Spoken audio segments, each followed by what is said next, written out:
Oi, gente, aqui é a Isabelle, essa é uma tutoria de biologia e hoje a gente vai falar sobre as principais organelas, ok? Antes da gente entrar nas organelas, a gente vai retomar um pouquinho sobre as células.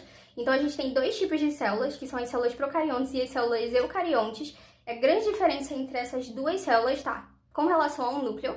A célula procarionte, que é essa daqui, ela não tem um núcleo que vai delimitar o material genético, ou seja, que vai separar o material genético do citoplasma. Já a célula eucarionte, ela tem um núcleo, que é essa estrutura aqui, ó. E essa estrutura vai armazenar o material genético e vai delimitar, vai separar do citoplasma. O que é o citoplasma, gente? Citoplasma, ele é um material gelatinoso e nesse material gelatinoso a gente vai ter algumas substâncias orgânicas. Exemplo dessas substâncias orgânicas, proteínas, por exemplo, enzimas, a gente vai ter açúcares também, a gente pode ter lipídios, que são gorduras, mas enfim, a gente vai estudar essas organelas que estão presentes nesse citoplasma. E o que são organelas, né? Antes de tudo, organelas são estruturas que são envoltas por uma membrana. Então, as células procariontes, elas não têm organelas, ok? Elas têm o ribossomos, que muita gente confunde com organela, mas o ribossomos, ele não tem uma membrana em volta dele, então ele não é considerado uma organela. Então, a gente vai estudar uma estrutura que está presente apenas nas células eucariontes e não nas células procariontes, beleza? Então, vamos lá. Principais organelas citoplasmáticas. A gente vai iniciar primeiro com o aparelho de Golgi.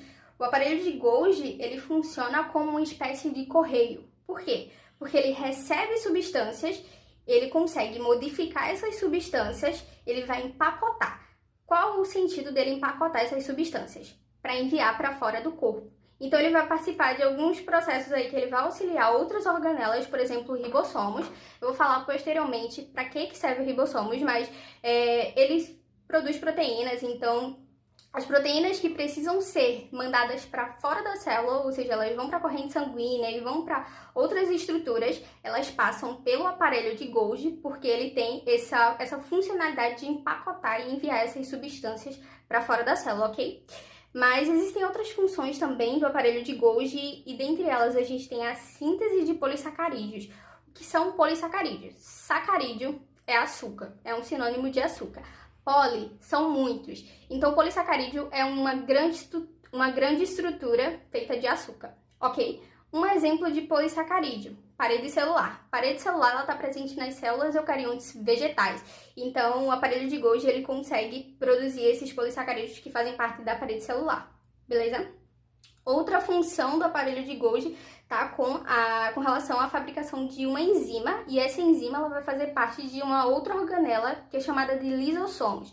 Os lisossomos, eles têm uma estrutura muito simples, eles vão ter uma membrana e dentro dessa membrana eles vão ter enzimas que são estruturas que fazem quebra de moléculas, sabe? E aí essas enzimas elas são produzidas pelo aparelho de Golgi. Outra função também é com relação ao acrossomo. O acrossomo é meio que a cabeça do espermatozoide e lá a gente vai ter enzimas e essas enzimas são produzidas pelo aparelho de Golgi. E para que isso serve? Serve para perfurar o óvulo para fazer com que o espermatozoide ele consiga entrar dentro desse óvulo e aí acontecer a fecundação. Ok? Tranquilo?